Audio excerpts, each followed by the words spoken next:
in Podcast Detroit, recording live. Prepare yourself for a hoppy drive. If you're chilling at home, pop that growler and just kick back for the next 2 hours. It's the end of the week, so here's to the weekend. It's Better on Draft with Rob, Matt, Nick, and Ken.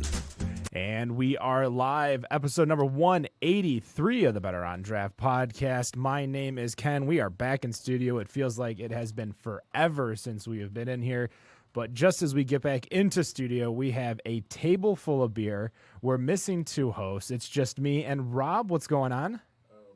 Oh, I should probably unmute you. It would help if you turned on my mic. Just a little bit. That is awesome. It's amateur hour over here. Damn it. It's like we've never been in here before. The usual things, getting kids. Getting kids. Did you add more kids to your stable of kids this week? Actually, this weekend we are. I've been basically kind of saying it at work as if we're getting a new recruit. So right now, this weekend we have a 12-year-old that is staying with us. That we're basically just going to see if things work out and whether or not. She thinks that we're a good family fit, and if she's a good family fit for us. I mean, so far, we got to meet her last weekend, went out to CJ Barrymore's and hung out there, and everything went pretty well. Whoa, you didn't get lost going up north? Right? No, I had my GPS. My GPS was working pretty damn well, so I was very glad that, it took me through Warren. We ended up going to there was this pizza buffet place that actually used to be downriver in Taylor called American Pie. Oh, I've been to American Pie. Yeah, so we ended up there and then drove on to CJ Barrymore's and for a minute there I thought the GPS was fucking with me and was sending me down these roads that I was not expecting. That area of Clinton Township, it gets a little wonky at Romeo Plank, Heidenreich, Grossbeck, Gratiot. It's not necessarily a straight line getting you to 59 because there's just a lot of just the roads don't go straight in a grid like they do in Oakland, Macomb, Wayne. Yeah. For the most part, I should say. Yeah. Once we saw the Ferris wheel, I said, okay, I trust you again now. We got there. I drove by there actually not too long. I went to see Nick and Tara last weekend or the weekend before, and sure enough, I was like, oh, CJ Barrymore's. I know where we are. See the giant roller coaster and shit, and I'm like, whoa, what is happening here? Yeah, they've since the last time I've been there, they've really expanded and remodeled that place. So it's nice and it's a good place for taking the kids, but I guess for me, it's still roughly a 50-minute drive just to get there, and just wish it was something closer in Detroit to do something like that. I mean, yeah, like that, you're not going to be able to do anything specific, unless you go to a fair. Yeah. That's probably your only option. Yeah. But for a CJ Barrymore's-esque thing, there's not too much. In this area, I don't think there's anything down down in Toledo, I should say. But you're pretty far away from a lot of freeways. You're not, because the only way to really get there is 94 all the way across. But you stopped in Macomb over at the American Pie. You had to get that pizza. Had to. Hey, it was easy to feed the kids. So no more CC's around this area, I don't think. $4.99 and change. That was the first thing my stepdaughter was asking about. It's like, are we going to CC's? I said, I don't know if there is a CC's anymore. And funny enough, I actually typed it into the Google search, and when I put in CC's, it brought up the map for American Pie, almost immediately. That makes sense. I mean, it's basically the same place, but CC's still exists. I still see it every once in a while in my travels. So last time I saw it was either in Dallas or LA. But all of that kind of blends together. I did bring a beer from LA that I'm hoping you can open for me right now. Oh. And that's the Garage Brewing Marshmallow Milk Stout. So I wonder if it's going to taste anything like Malo from Drafting Table. At least it's not going to cost $275 for a bottle. I guess I don't have I can't compare it since I didn't get a chance to get any that week. But I actually for right now I've give me a mini one. Cracked myself a can from the Livernois Barrel Project, aka Axel Brewing, the newest version of Wolf Tone, and gonna be sipping on that for a quick second as I hand this over to Ken. There you go. It's so weird. I don't have Matt here to pour me my beer or serve me my beer. He was like my own personal assistant. We do have guests in studio today. From Flint, Michigan, and soon to be representing the city of Detroit as they're opening up a brewery in the city, Tenacity. Starting with my left, why don't you introduce yourself and tell us what you do with the brewery? Yeah, my name is Rob Clady. I'm one of the partners at Tenacity Brewing in Flint and soon to be Tenacity Craft in Detroit. What is is it just you didn't want the same name? Did you need to make a new name or? So it's a DBA under Tenacity Brewing, but Gotcha. we just want to do a few other fun things in Detroit, starting with coffee, but also some spirits and a few things that I think are outside of the brewing category. Are you looking for 2019 opening or 2020? 2019, we're still sticking with it. I mean, I haven't given up yet. Working in the industry, I'm well aware of all of the problems you run into, just as much as I was supposed to be working on Monday at a new Greek place in Troy, and they're already behind. So I'm like, that's what's going to happen. But next to you, Rob, we have Jason. Oh, sorry, Jason Kaya. Yeah, also I a know partner who you are. At also a partner at Tenacity. Okay. And did you guys open together? Did one of you come in later, or how's the story? What's the genesis? Yeah, so there's actually a third partner, and all three of us started Tenacity together. We started 5 years ago. It will be open for 5 years this winter. So really, it's been almost 6 years now because it took us about a year to get open. But no, we came together, all loved beer, all loved our town of Flint, and wanted to brew beer for Flint. So that was the real genesis in making it happen. All right. And so that's how it happened. What's happened in the last 5 years? Obviously, you're expanding, you're moving to Detroit, so things are going well, I hope. Yeah, things are going well. So we started with beer, and along the way now we've added a few other things, which Rob has referenced. We've got coffee, cider, which is on the table here, and food. And those all have their stories, of course. But as we reached some level of success in Flint and wanted to continue to grow the business and continue to have an impact on other communities, we looked to Detroit, which is similar to Flint, and found a neighborhood that's very similar to our neighborhood and a place that we think we can have an impact and open up and craft, serve, and celebrate there. So that's kind of how we got there at a high level. Of course, there's a lot that goes into it, but we're really excited about opening a second location while continuing to do great things in Flint. Is it going to be a brew house, or are you just going to be bringing beer from Flint down into Detroit? We will be brewing some beer on site, so there'll be a couple exclusive there to that Detroit location, but we'll lean heavily on Flint for brewing, and then we will be doing some distilling down there. The coffee roaster will be in Detroit, so kind of most of the non-beer things will be in Detroit, and then we will still be doing some brewing there. How big of a brew house do you guys have? We have a 2.5 barrel in Flint, and we think that can continue to service Detroit fairly well. And we're going to have a pretty tiny system, like a 50-liter system, just for small stuff down in Detroit. But it'll give us some reps. We can do some weird, interesting things, and that's what we would like to do. All right, Rob. Yep. I was actually just kind of going through and seeing exactly where in Detroit this location was going to be. So it looks like in the Virginia Park neighborhood. Virginia Park, Piney Hill, yep. So I was just like curious in looking for a spot in Detroit. What made you pick Virginia Park, other than just being obviously it was similar to the neighborhood that you guys have your original location, but I guess. Take me through just like the thought process and that particular spot and how that one became the one. Yeah, well, we wanted to find a place in Detroit. Despite the similarities to Flint, there's also a lot of great things going on in Detroit. So we wanted to find a place where we could actually have an impact and be a driver of some revitalization. So that meant finding a neighborhood that was not already overdeveloped or underdevelopment. Mm-hmm. And that was actually tough, although there's a lot of Detroit to explore. So we also wanted to find a place where we obviously had the right size, had outside seating, had a patio, which is another thing that makes things a little tough, and just felt right, in terms of the look and aesthetic of it. Rob, I mean, what else would you say? Yeah, we loved Corktown. We considered that, and that almost happened. And then Midtown, both places we love. But at the end of the day, that north end side just felt more like what we were used to, and it was a little challenging because the space was quite a bit smaller than what we originally had anticipated. I think it's about 20 some hundred square foot. It's not big at all. So it's going to be a tiny thing.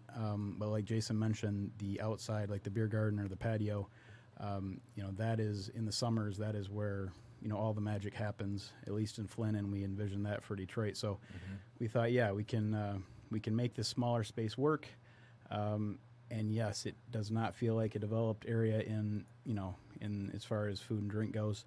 But, we like that. It's a little scary and intimidating. It seems like a bit of a, I wouldn't say a ghost town, but there is not a lot of traffic in the, even though it's only in a block off Woodward, there's not a lot of traffic. Yeah, just the block off of Woodward, it's you got you like stuck in between New Center and North End. But I kind of feel like most of the traffic is probably going to come from Boston Edison, Yes. and all the residents that are there, and I kind of feel personally, for as much as the houses cost over there, that they kind of need some sort of brewery to kind of take their kind of blow their troubles away after having to pay $300,000 for a little shack out there.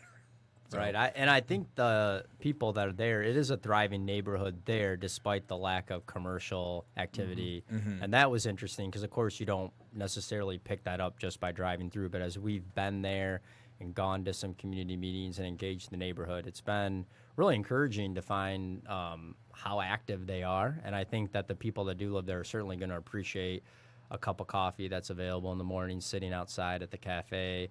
And then having a beer after work or in the afternoon or on the weekends. Or in the morning. Or in the morning, too. The taps will always be open. So now, isn't Batch opening their funk room just right in that same area? Yes, so we will be neighbors, and we're very happy about that. We love those guys, and it's going to be cool to be neighbors.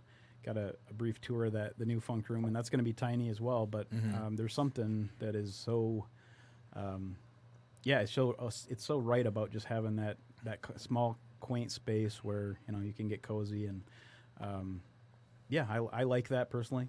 Showing up though, so we're happy to be their neighbor. We saw this a little bit in regards to you guys seem like you didn't have any backlash from the residents of the area. We saw a little bit over at Grandmont Rosedale, didn't we, with Justin Riopel's new digs? There was. To date, I really haven't heard much coming from the neighborhood. It basically had been from when. So I guess kind of a little bit of backstory is that my house is roughly going to be like within 500 feet of the Rosedale, I think what was the official name? Rosedale Bar and Grill or Rosedale Bistro, right. Beer and Bistro, Beer I think. and Bistro, something like that. Yeah.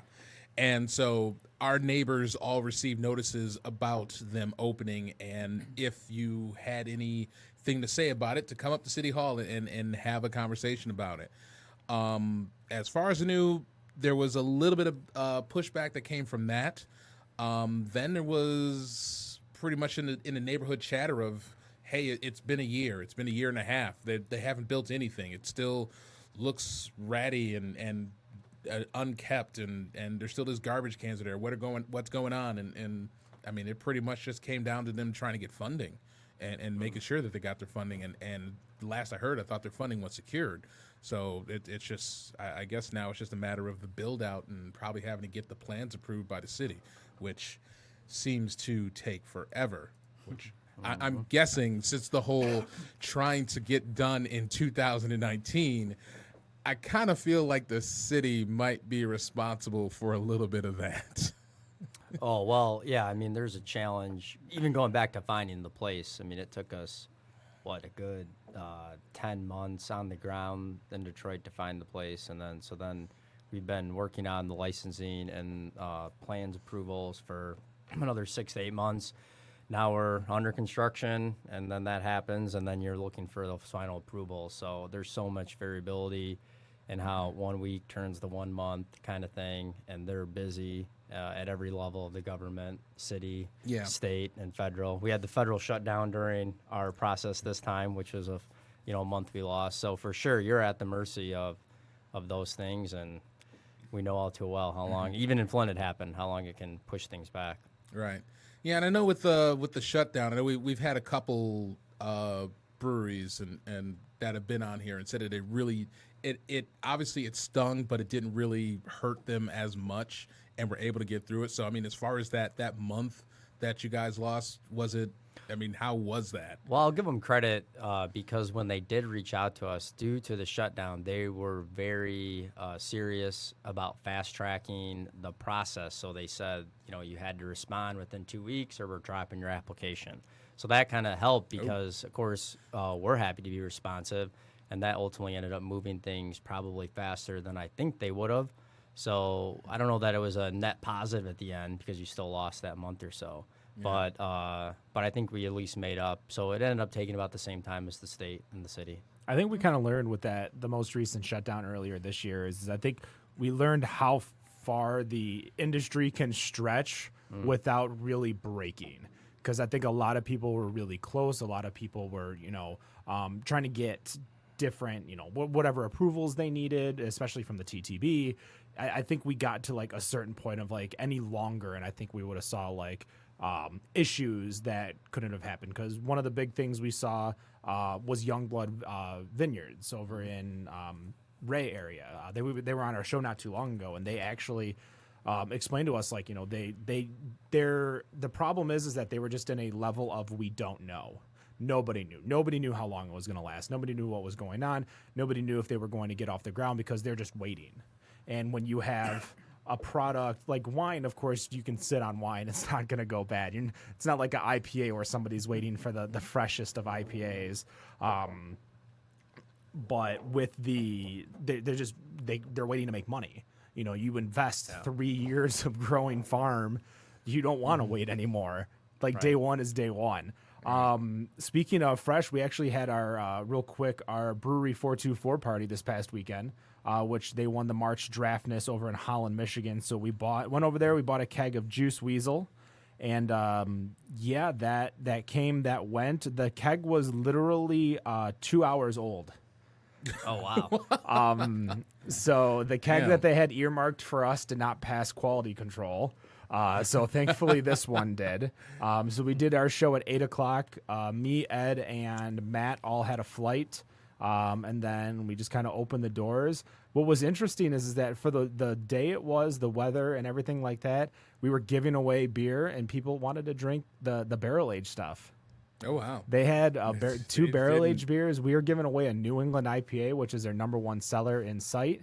And I'm like, I'm giving away free beer here. I mean, you guys earned it. You voted. Right. So, don't cost anything. But we appreciate it. Go check that out, episode 182. And before we get back into the interview, we're also giving away 2 tickets to the Michigan Brewers Guild Summer Beer Festival. Are you guys going to be at the Summer Beer Festival this year? Yeah, we are. Do you guys know what you're bringing yet? You got about a month to go. We do. I think Jason knows. What are we bringing? Yeah, you got to register that stuff ahead of time. So we're going to be bringing our Strawberry Blonde, which we're really excited about because this year we have all Michigan strawberries, and I just got a text that they're delicious. We just got them today. They're getting cut up, and they'll be on the beer on Tuesday.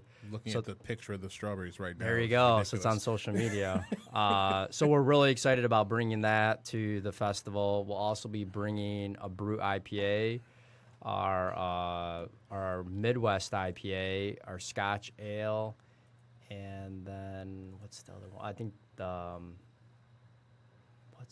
We're not bringing a cider. We're not bringing a cider. They don't let you bring that anymore. Oh. So I think that's it. I think those are the ones we're bringing. So we used to bring more, including cider, and they have cut back on the barrels that you can bring, which is tougher to fit everything in now. So instead, we try to pick things that we know will have both days and just serve those. Mm-hmm. Now, with one of our other hosts, Matt, he seems to have a undying hatred for Brut IPAs lately, and basically on social media, anybody that posts Brut IPAs, he just basically tries to smack back. And so lately now, I've called him Gargamel to the Smurfs because of all of his hatred for these.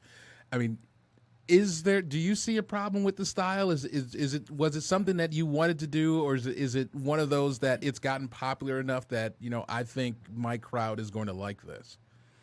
Well, I think it's interesting for us. I mean, we don't brew a lot of trendy stuff, I would say. We have our mainstays and do seasonals and then do some experimental stuff. And due to another brewer that's from Flint, we ended up trying to brew a brew last summer, which was on the forefront of really this brewed IPA craze. And really, we didn't necessarily know what we were doing. And it didn't turn out that dry at all. So it was barely, not even a brew.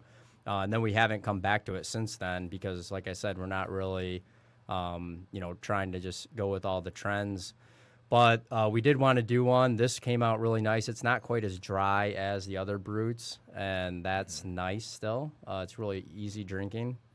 And you've had it, Rob, now a few times. I mean, it's I really enjoy it, but I feel like the brute thing is maybe a pushback to the New England and all the juiciness of, and all that. And, I mean, if there's room for New England, there's room for brute, isn't there? I would think so. I mean, it to me, it seems like it's a style that's going to stick around for a while. It's not. I kind of feel like for milkshake IPAs that they rose really quick and then they just kind of fell real fast. And I mean, I agree to a certain extent. I think there is those who rose and stayed ahead, like Austin Brothers. Austin Brothers, yes. Their and milkshakes are still selling. The smoothies, those are still good. I can't. But there's 10,000, just like the New England IPAs. There was 10,000 of them, and now most of the small brewers aren't making them anymore. Mm-hmm. The big ones that kind of like gave namesake. What was that one? M43, I think. I think it did all right. I know where that road is. I've heard of that. I mean, but that's the thing with trends. Look back to the first episode of Better on Draft with Travis Fritz, and he brings us batch 2 M43 in bottles, in a glass bottle, and he's like, I don't know how it's going to do with the salesman label on it. Wow. So those are the kinds of things to where I think no matter what, when you have someone, I don't think Travis. And this is going to sound really negative. Travis is not one that brews with trends. Travis isn't one that's like, I'm going to brew the next new hotness, because Travis was old school. I'm sure you guys have had plenty of his beer. Mm-hmm. Like you look at any of his other beers, his Vienna Lager, his 10 Penny Bit, all these other true to style beers are amazing. They are. And I think it was just because it was kind of like hey, why don't we have New England IPAs? You know what? I've got the system. Let's make one. Right. And it just kind of took off because we all knew about New England IPAs, but I think the lack of accessibility of that style is the reason why it exploded. Because once it was here, everybody wanted it, and then everybody wanted the next one, and which one's going to be the best. And I think it kind of like it's had its bell curve. It's going to come down. So, brewers like Baffin might not make Wicked Smart too often because these are expensive beers to make too.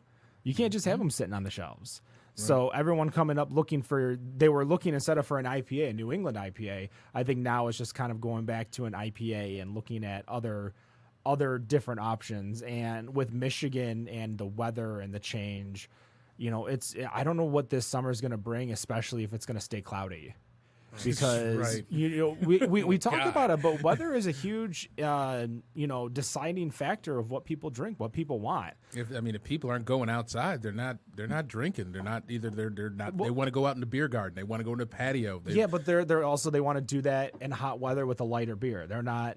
Right. They're not like you at the start of a summer beer festival drinking 15, 16% beers back to back. Believe it. When I tell you, hey, calm down, we have stuff to do today. Yeah, and then I calm down by getting 11%. Jesus. Speaking of the Brewers Guild Festival, real quick, we're actually giving away 2 VIP tickets to the Michigan Brewers Guild Festival. What a VIP ticket means is basically an enthusiast ticket. So if you've never had the chance to go in an hour before everyone else, first of all, it's only $55 per year to do that. And if you go to 2 or 3 of them, well worth the extra money just to get in for that first hour. Secondly, you can choose Friday or Saturday. So no matter what, even if the tickets sell out, you'll be able to choose Friday or Saturday. If you go to our Facebook page, facebook.com/BetterOnDraft, there's a little thing on the left-hand side that says 2 tickets to the Guild. There's plenty of ways to enter. And that's going to be, liking us on Facebook, liking Michigan Beer Box, going to check out our website, following us on social media, all these different types of things, subscribing to our podcast if you haven't already. So we hope you do that. And we're going to announce the winner, I believe, on the July 5th show. Don't quote me on that. I'm looking at the thing. I set it up all in advance so it happens automatically, and I was like, the whole set it and forget it. I forgot it, that's for sure. So Way to go, Ronco. you opened something, and I don't have it in front of me, so we should probably... Yeah, this is one that is not distilled. So This is a non-distilled one. We'll save the distilled ones for segment 2, and we go. can kind of go back and forth in this. So which one is this? It's the Midwest IPA, Farmer's Daughter, as it's known in Flint. I'll do a half pour of my normal pour. Yeah, 'cause it is the number one selling beer in the Flint location, and it's a fun fact to note that beer is not the number one selling drink. beer is not the number one selling drink at your location. Correct. What is the number one selling drink? It's called Honey Blue Blue.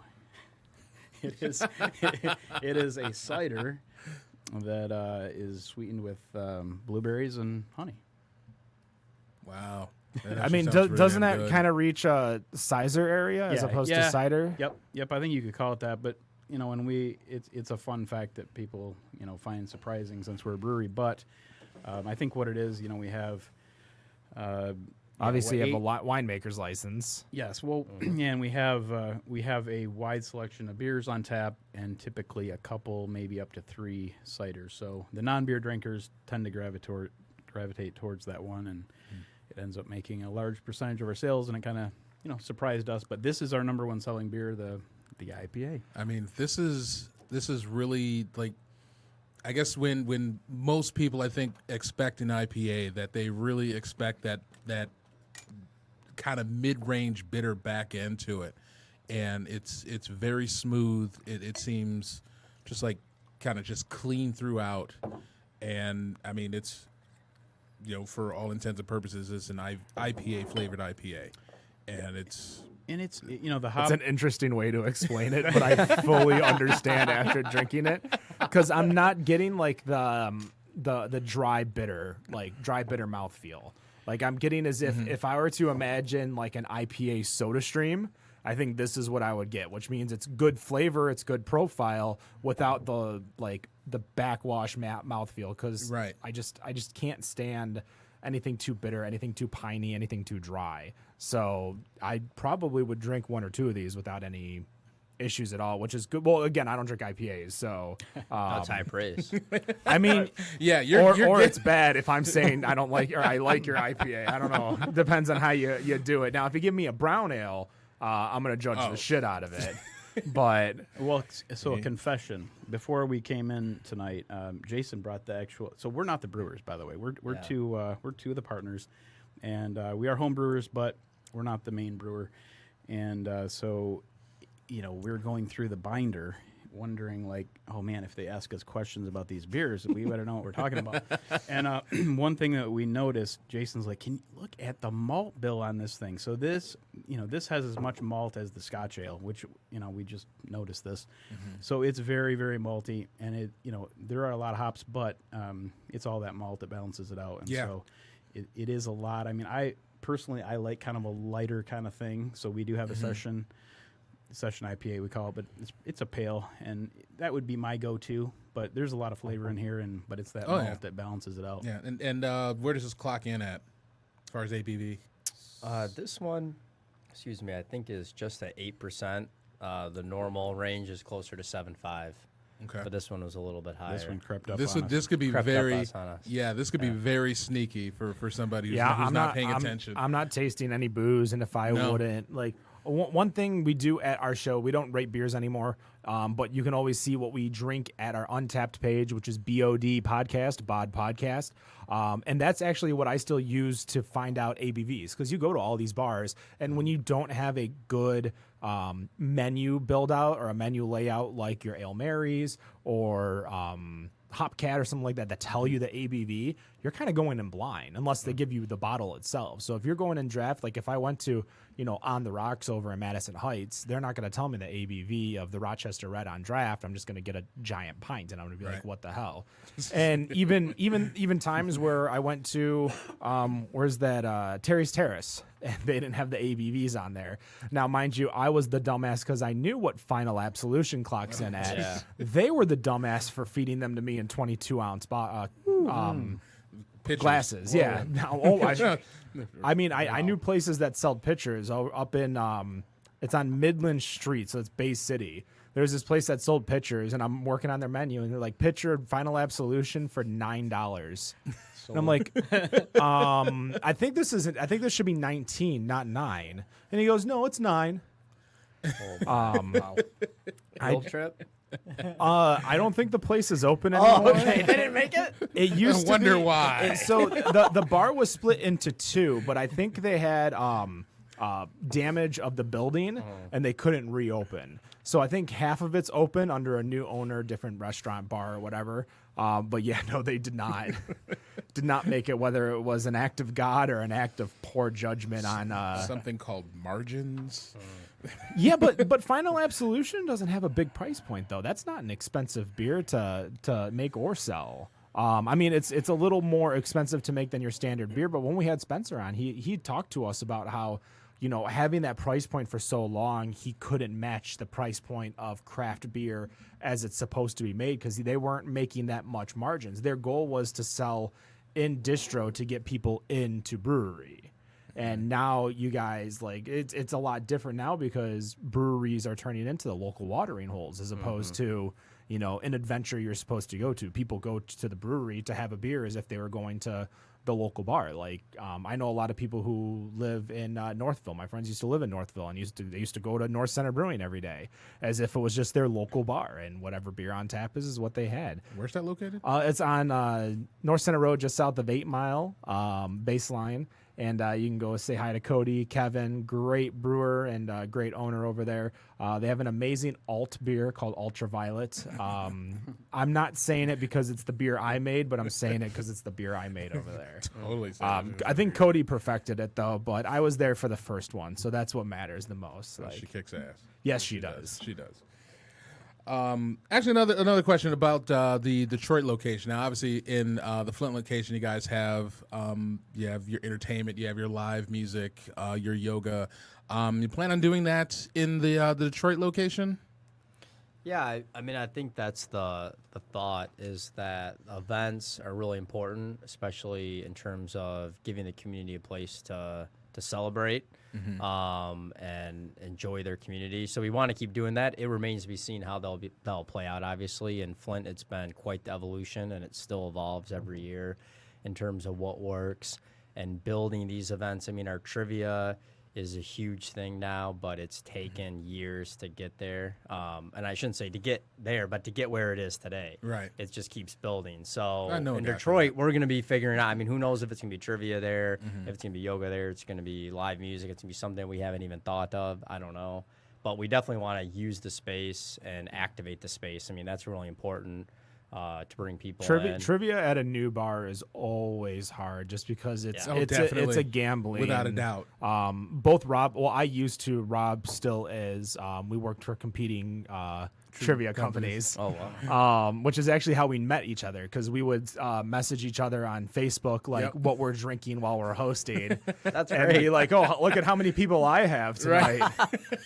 So we just had like a little friendly competition, but opening up trivia and stuff in that area, anything that you're doing, you got to build the base first. Once you build the base, then I think everything else comes naturally. So in regards to like trivia, it's all about the host. Yeah. And to be honest, the host, the date, and the time. Those are the three things. Everything else, without a doubt. you could have the best host, but I've hosted trivia at 9 o'clock on a Wednesday and nobody's there, but I've hosted 10 o'clock on a Sunday and everybody's there. Yeah. So it all depends on, there's a lot of things to work on. I want to spend kind of like the last minute of this first segment, or last couple minutes of this first segment, because obviously when people think Flint, sadly, there's one thing they think of, and that's the Flint water crisis.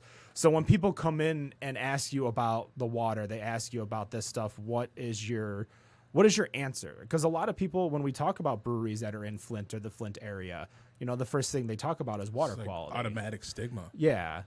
Yeah. So how do you guys talk about it? How do you guys not sell it, but how do you guys be like, we understand this is the problem, but this is what we went through? Because you guys have been open for the entire process. Yeah, of we were that. open just over a year before the crisis officially hit.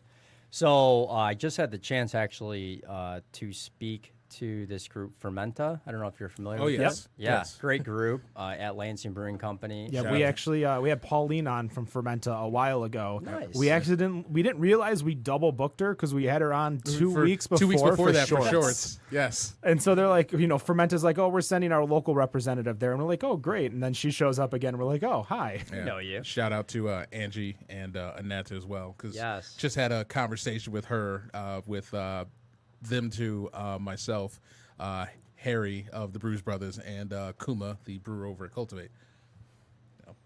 So sorry, group. you went. So yeah, yeah, no, it's Fermenta and it's LBC. great, and they twisted my arm to go there and talk about it because we're trying to obviously move past it, though it certainly still is impacting a number of people in our community. So it is an ongoing thing in some way, shape, or form. For us, when it really hit, we basically went on the offensive with some communication regarding, first of all, our hearts went out to everyone that in the community that was disproportionately affected by it. We were fortunate not to necessarily be, and that is because we were monitoring our water. We were testing it. We were filtering it. We had water softeners. We had carbon filters just for the nature of brewing. We were, looking at that chemistry before every brew. And though it was variable and changing as the water source changed and as different things were going on, we were largely staying on top of it in terms of putting out the beer. So we just wanted to reassure everyone about that. We had our test publicly available. You could ask for it when you came in.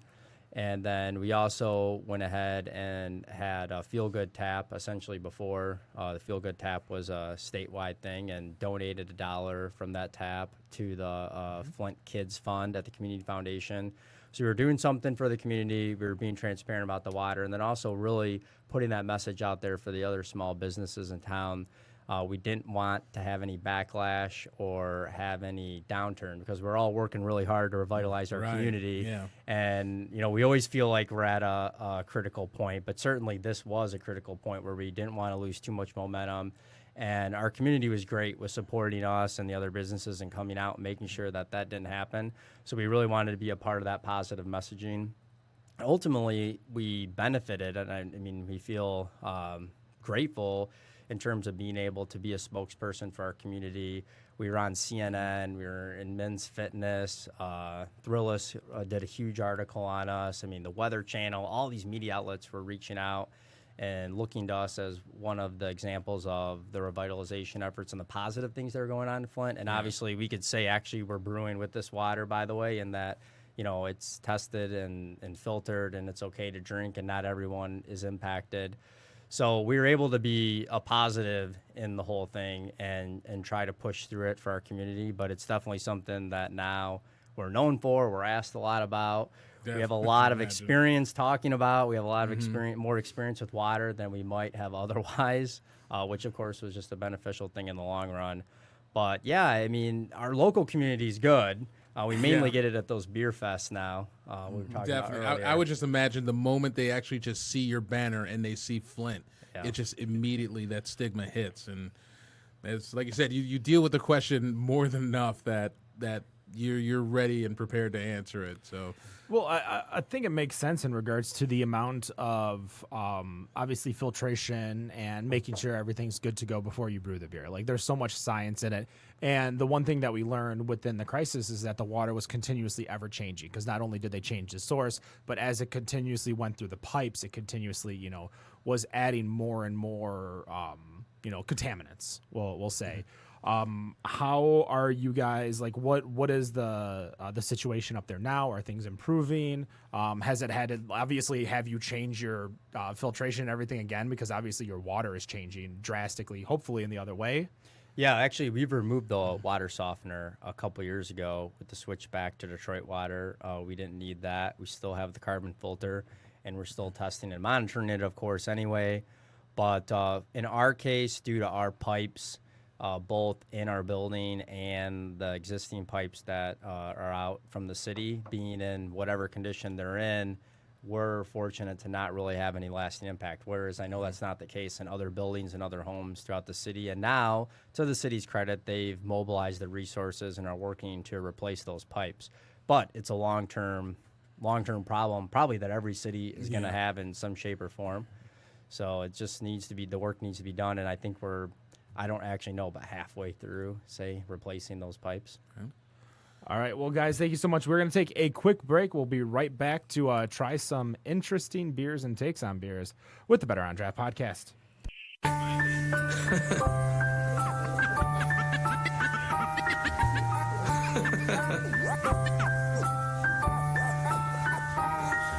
In wet dreams, I'm on a jet ski with Lily Sobieski, her chesties, besties, we nasty like Nesty. Rasho Nesterovich, last in the best league. Cash in the check, getting smashed on the bench while you sweat me. Sweat your last album on Etsy. Your dad's got the best weed. Asking about the time your mom met me. He was in the closet breathing sex steam. He's definitely a lefty. Hefty bags full of testy rags. You can catch me in my dressy pants behind the plexiglass. Yo, text me, I text you back.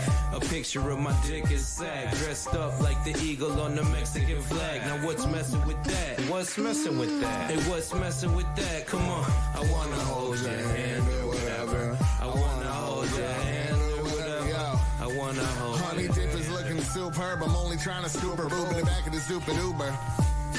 I wanna hit her up sooner, but the morning breath is right, so I delight her afternooner. Oops, turned out that this groupie got that grouper. Forgave her dead tooth and her gangster Looney Tunes shirt. This new fox ain't hardly Rupert. I used to do dirt, but that's a new pot of stew stirred. I'm in the nude using June's juicer with goat hooves and loot turn. While she gets loose with Lucifer, you can put that on her booty fur. Yes, first she got that pink berry, no juniper.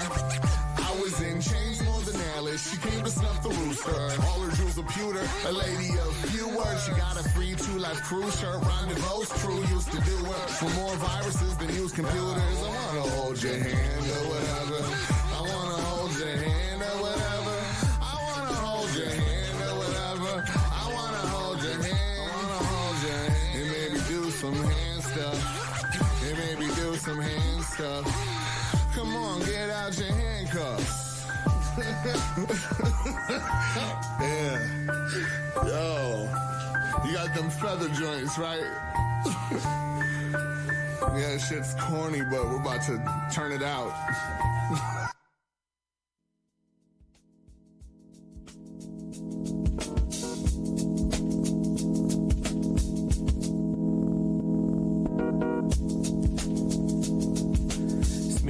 Pele sleeves and peanut butter celery.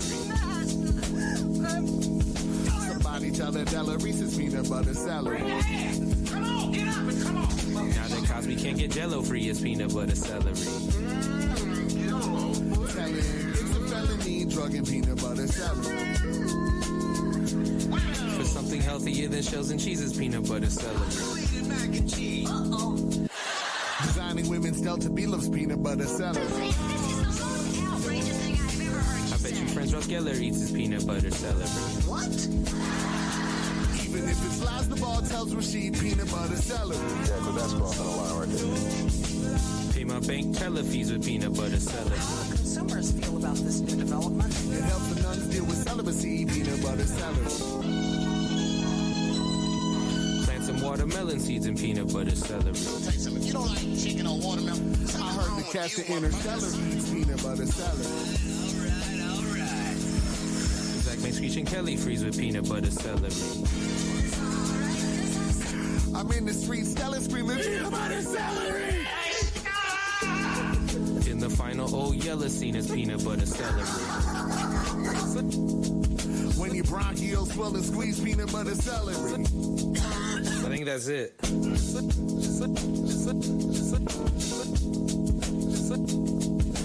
Loud as melly breathe, peanut butter celery. Raw.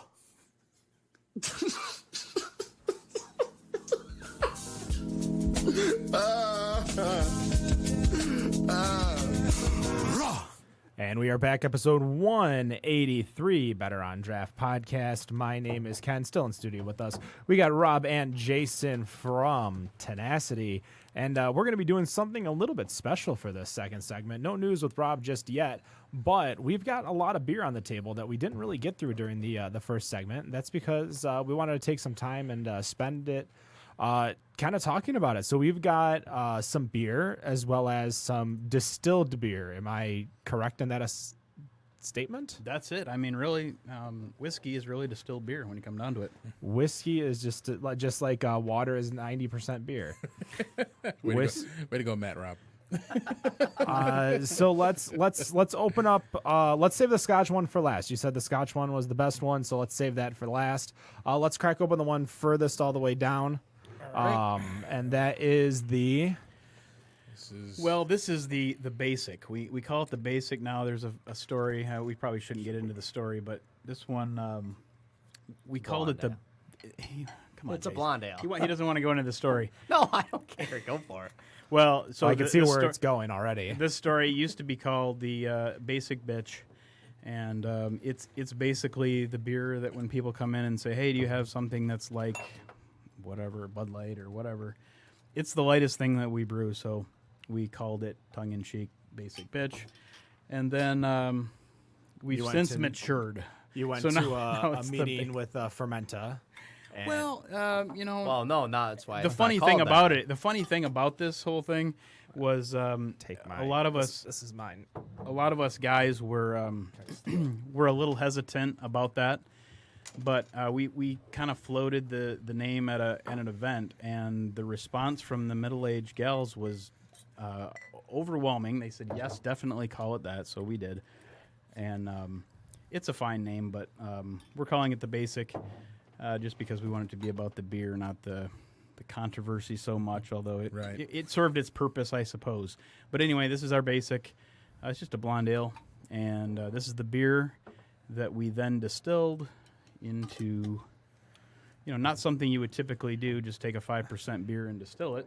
These aren't the most easiest of moonshine Pouring devices. Yeah, pouring devices. That's for sure. What were these hillbillies thinking with these mason jars? I think they just drink it right out of it. I don't think they.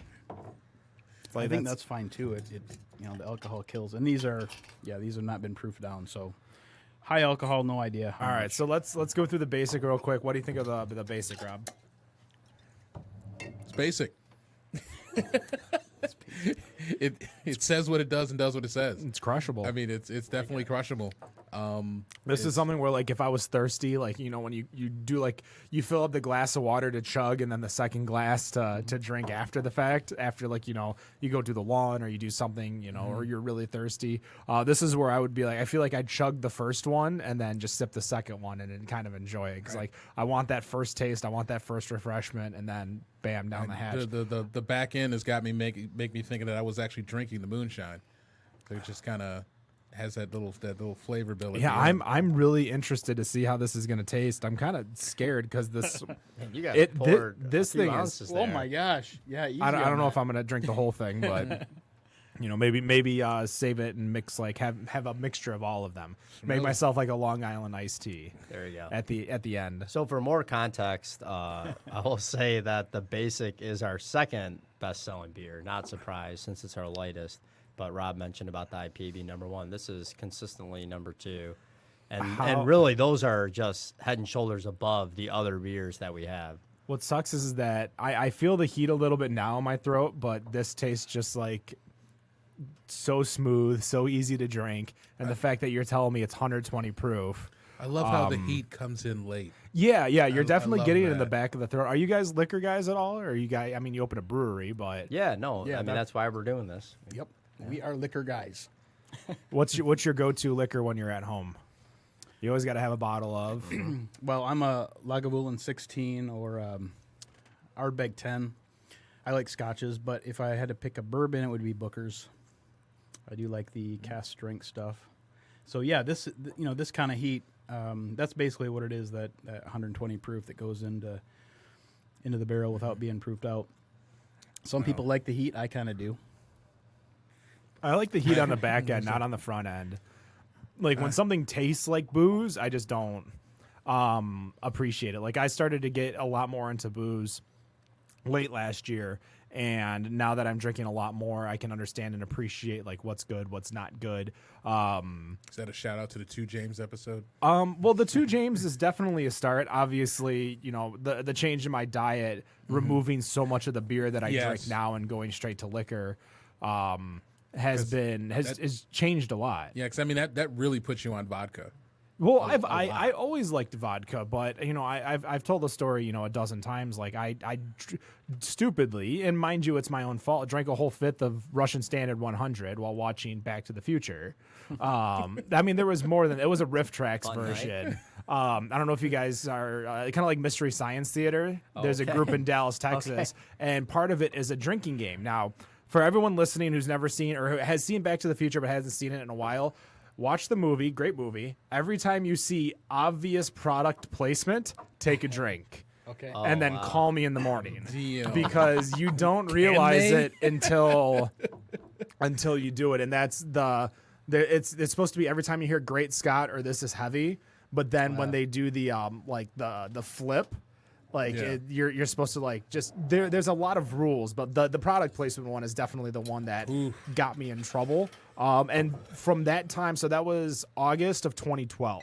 I did not have a sip of liquor until I had a shot of Jack Daniels in 2017 with a group of friends, like high school friends, just one. And then I still didn't drink again until unless it was an episode here. Where we had like 2 James on, DCD, whoever else we've had on, Rusted Crow. Like I did not drink until probably September, October of last year.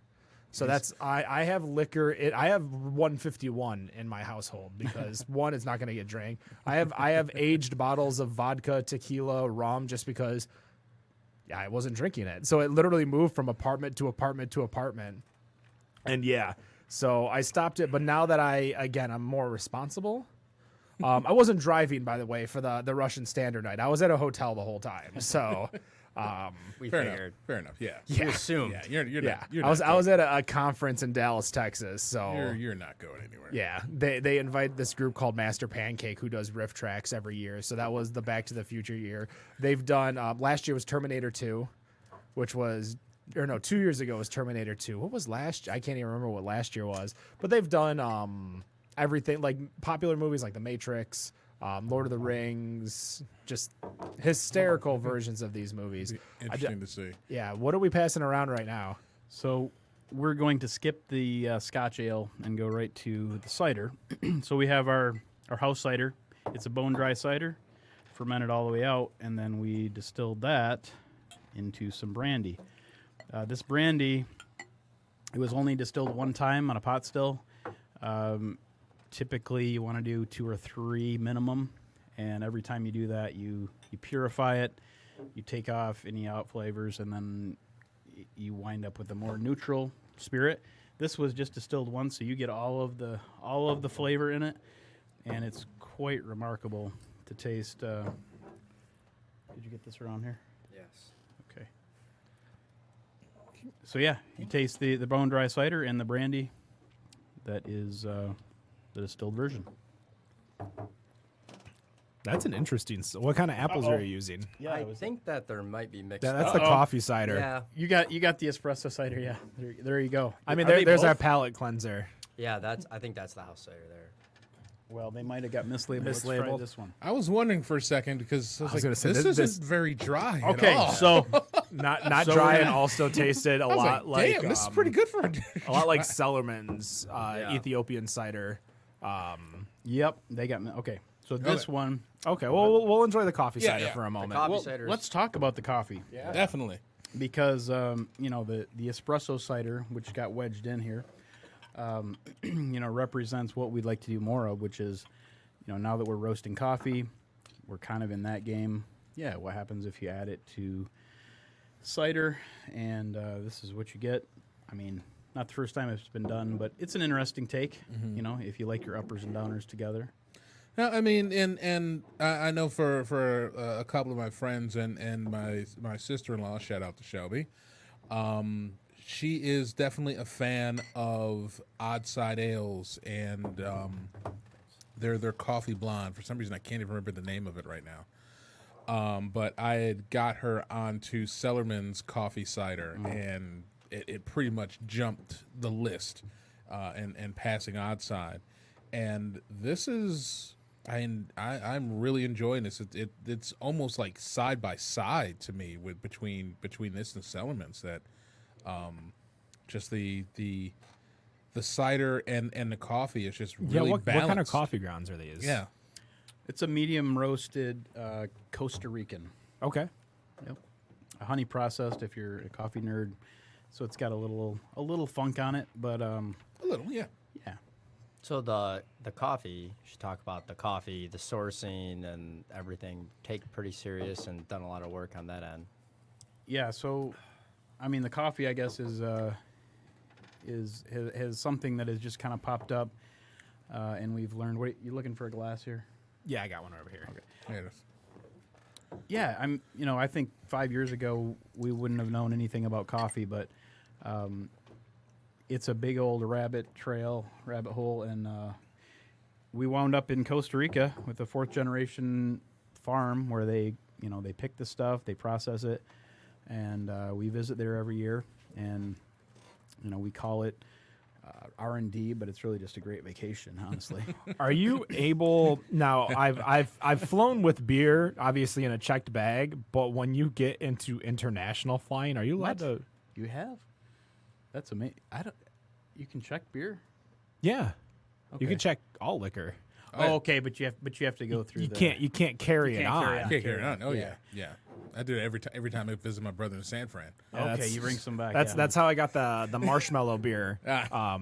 Stopped at a Bevmo on the way to the airport over in Los Angeles. right on. So what were you asking? If you can bring coffee? Is that, I don't know if you could do it international. Oh, if you can international. bring liquor international, because when people bring in a lot of like the rum from like the Caribbean and stuff, usually they're on a cruise and they're ending up in what's that city, Miami, whatever, wherever they're starting their cruise from. Yeah. well, actually, I know the answer is yes because the family from Costa Rica actually visited us here a few months ago at the coffee festival in Boston, and we went to the liquor store and we bought a lot of good liquor to take back because that's not something they have as abundantly there. So yes, I think they got it back. Wow. Well, and then I assume it would work the same way. We could get it here, right? Yeah, that's because I was thinking if you brought obviously the coffee cider down there for them to drink the final product of some of their coffee, that I would love that. But obviously when you're in the air, it's going to be cold as all hell, so it's going to be you're going to be able to keep it because I can't tell you how many times I've flown from like Dallas or LA and I'm afraid that it's going to be all warm and hot and skunked, but really like the bottom of that plane is cold as all hell because you don't need to temperature control that. Right. Right. All right. So did we get through the yeah, So I'm regular back to the cider? coffee. Now I'm on the dry cider. So who was it? I God, was I want listening more to a than- recent podcast and someone said, I do not like dry cider. That's me. That's you. That's Okay. me. Oh my goodness. Well, there we go. There's your bone dry cider. Don't take You're anything welcome. don't take anything that I say obviously to heart. We all have our tastes, we all have our preferences. That's why like we always quote North Center Brewing: if you like it, it's a good beer. If you like it, it's a good cider. You like it, it's a good drink. Well, I just thought it was ironic because I knew we'd be bringing. I bone almost dry. thought about bringing the honey blue, but I'm like, no, that's not. It's based on. Do you that. guys distro at all? We self. Self distro? So yeah, we're in a few of the finer establishments in the Genesee County area. You guys don't do any cans or bottles, correct? Correct. Okay. Yep. I know. It's better on draft. So Oh, look at that. Wow. But I mean, if they did, where do you think they'd actually find that? I mean, if they this is actually really good. I know, and I'm gonna say I'm kind of on that Wait, same this is boat dry? too. Exactly. I'm usually not that big of a fan of dry things as well, and I mean, This isn't dry. Where is this Yeah, dry? if you're drinking, if you're drinking the house cider, I'm drinking. Yeah, this is the. if it's not the espresso, well, No, I know this is not the espresso. Oh yeah, no. Yeah, this almost tastes like a white wine, like like a sweet wine. Damn. it's dry, know. fully fermented out. Yep, just the goodness of the apples. I'm curious what the liquor is gonna taste like now because I know I'm way ahead of you. I've the been brandy's sipping on great. this. Are we passing that? Oh, you didn't? We haven't passed the grain yet. We haven't done the brandy. No, the brandy. Yes, we did the brandy. Okay. Yeah, that's what I've got right now. I thought he was talking about this little thing right here. Oh no, that's the That's the post-show celebration. yeah. in the parking lot. Look out. So So what's interesting, you asked me what whiskey I'd be drinking at home. So I mentioned all the, the great bourbons and scotches, but I've really been drinking a lot of, if I can find a white whiskey, if I can find an unaged brandy, it's hard to, because the magic happens in the barrel. But, since we've been doing all this experimentation and especially using the pot still, just distilling once or twice to see what flavors are in there, that's kind of my jam right now. And so, this is not a super, like I said, it's actually only been distilled once. So it's not, not even a stripping run for all the distilling geeks out there. So you get you can taste a lot of apple in this still. Yeah. And that's what I'm into. So like, what is it? King County Distillery in Brooklyn. I'm kind of a fan of theirs. They became known for selling only a white whiskey, because if you put the right ingredients in it, it can be palatable, without being in the barrel. So Yeah. I'm a bit of a cheapie as far as my whiskeys and bourbons. Pretty much I'm a Knob Creek, Elijah Craig's. Like I still haven't ran into my first bottle of Blanton's yet. So until I get to that point. oh, that'll change your life. Yeah, though. it probably will. And then I'm like, all right, yeah, you know what? Fuck all of those other ones. I'm digging it. This is again the amount of liquor in here. This is definitely dangerous to anyone. Like how much? So you brought like how much is in one of those containers? Like what's the volume of one of those containers? Like the moonshine container. We'll just call it mason jar. That's a quart, right? Yeah. Corey, how much beer does it take to make that? Oh yeah, that's a good one. Well, five gallons. about 5 gallons. Yeah, about 5 gallons. So, you see how like costly and unsustainable this is when you take 5 gallons of our cider and you wind up, with one of these jars of this brandy. And brandy in particular is a tough one. We've always thought like, why aren't there some brandy makers here in Michigan? Because apples and grapes are what make brandy, and we have those here. Yet there's not, brandy distillers. But looking into it, like we've learned, there is a lot of inefficiencies in brandy, in that as far as when you're distilling it, there's a lot that does not make the cut, basically. So in distilling, you have heads, hearts, tails, and you get rid of all of the stuff on the ends that is not great, and Right. it's very inefficient. So, yeah, a lot of apples in this little bit of brandy you have there. Man, this is hell. I'm enjoying the hell out of this. This is really good. Yeah, Well, hopefully we get it's better with this scotch. I don't know. The scotch. Yeah, I know. I mean, I don't. We did it in the wrong said order. you said the Scotch was the best, and so far we're 2 for 2 for sure. Yeah. All right. I'm gonna take one more sip, and then I think I'm gonna pour the rest of this into my little mixer glass, and we're gonna have a little drink of all three at the end. Long Island. Cocktail. I don't know if I want to add anything else to it. Like I think I just want the. It is just so damn clear. It's crazy. I don't know how you guys. Well, I don't know how distilling works, anyways. So, I mean, we've had Rusted Crow on before, and we've had people tell us the process, but You have to go up into the Appalachian Mountains and get by a stream and build a fire. Catch salmon in your hand. Right. It's quite the test. I mean, I've seen moonshiners too, but I don't know what. Yeah, you got the idea then. So the Scotch ale is our brewer's favorite recipe. A couple funny stories about this is one, When we first brewed the Scotch, we had it as seasonal, and then I was ready to take it off. And our brewer, which, by the way, give a shout out to Joe and George, our two brewers. But Joe, who's been with us from the beginning of brewing since the beginning, was having a few scotches, and I was telling them, yeah, we're not brewing another batch because we're taking it off. It's not going to be a mainstay. And he was physical with me about fighting for it. And I said, Joe, come on, man. But he was right. It's definitely played out. It's our third best-selling beer.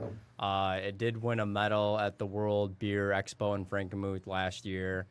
And now we actually have one Mug Club member who every time it's off notifies me to let me know that the only reason he comes to our brewery is to drink the Scotch and that it's not on. And it's not on intentionally. It's that we'll just run through it a little bit faster than expected. And so I have to always talk him down, and let him know it's coming right back. But the Scotch fans we have are, like our trivia, they're fanatical about it. Right. And it's really fun to have a beer like that where people love it so much. And I really enjoyed it. It's another one that's 7 or 8%. I think this I was about to ask what this cracked in is because Yeah. I just sipped it, and this is amazing. Thank you. I have some bottles of Robert the Bruce at home that, well, I bought a 6-pack bought 6 packs for friends to bring back. And I assume that I'm going to have one of them tonight because he lives in the same apartment complex as me. So usually he brings me down Scotch, whiskey, bourbon, and then raids my beer fridge. It's a fair trade for me because I just have so much beer. Exactly. I just have so much beer. Right. But yeah, like we went through some Oban not too long, a couple weeks ago, and he's just like, whoa, we went through this whole thing. I'm like, well, it's 2 of us. So yeah, I started to understand a little bit more, like, because the higher priced bottles always scared me away. I'm like, oh, it's so expensive. What's going on? And then I realized like how many drinks I would get. Say, for instance, it's almost like a full case of beer and one, bottle of whiskey, we'll say. How much would I spend on a case of beer? And obviously I'm not drinking no random ass beer. So, Right. 40, 50, 60. So I'm like, okay, well, I can get to that. Well, then, what are you going to spend at a bar? So there's one whiskey that I tried once. I had it at Secreto right up here. And God, did it suck to realize they don't make it anymore. Oh, no. Hibiki 17 year. So I mentioned this to a friend. I've had I think it's the 21. The 21 is amazing, 21, but oh my God, that the 17 21. is where I find like price point and taste meet up right at the right part. Sweet spot. Yeah, yeah. It wasn't that expensive, wasn't because they got like an 18 year, a 21. They have a few different years. But that 17 was so good. And a friend of mine's like, I think I have a bottle of that. And I'm like, what are you talking about? Like, this guy, I've never talked whiskey with him before. I work with him. And he's just like, I think I got a bottle of it. And sure enough, it sends me a photo. And I'm like, hello, how much for a flask?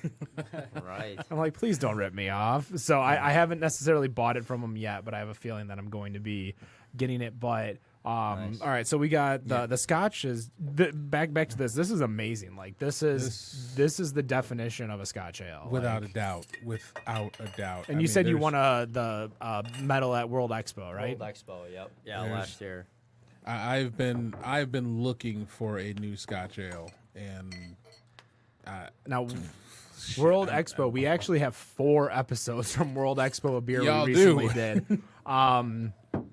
So it was the first night. A lot of it was just me, and then the next day we had episode part of the episode with me and Matt, me and Nick, and then Nick and Ed. You can go check that out. Better on Draft podcast. See all the episodes. We had a few guys up in your area. We had Loggers, which is kind of up in your area. Lumber Barons, Forgotten Ciders. I'm including you guys in the Bay City area, by the way. Yeah. I see that. I'm like a little bit more north Bay Bay area. That's area. all right. That's great. Bay City area. Do you guys distro over to Torch? Yeah, so, I mean, we used to use JP O'Sullivan, but we're back to self-distribution. So basically, anyone that wants it calls us, we deliver it. So I have a question for you, and obviously this might change the subject drastically because you might be like, no comment. How did you get out of your contract with JP O'Sullivan? They were super cool. Okay. Yeah. Yeah. Yeah, great. I mean, highly recommend those guys. We said what we wanted, they said what they wanted, and like there was never a negative feeling in the room. So, very, shout out to those guys. Recommend them.